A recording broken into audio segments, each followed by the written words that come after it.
Bonjour et bienvenue sur Mon Financier. Nous sommes le vendredi 6 décembre. La bonne nouvelle, c'est que c'est vendredi. Alors, regardez cette une de The Economist que j'aime bien. C'est Shale versus Shale, la grande bataille entre le Golfe et le pétrole de schiste. Justement, le pétrole de schiste, le Financial Times nous dit que les réserves des États-Unis de pétrole sont au plus haut depuis 1975.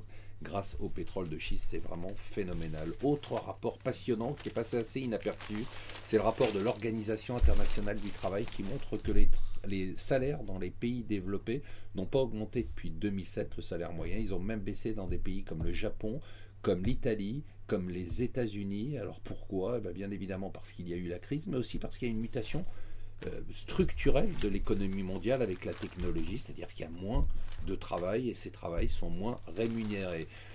L'homme s'appelle Scissorhands, c'est son nouveau surnom, c'est le ministre des Finances brésilien qui va faire des coupes violentes avec ses ciseaux, des coupes et créer l'austérité. Le carnaval de Rio cette année se fera dans l'austérité. Alors l'austérité touche aussi l'immobilier. Vaste sujet, passion des Français. Eh bien, c'est sûr, maintenant, on ne peut plus tortiller, les prix baissent.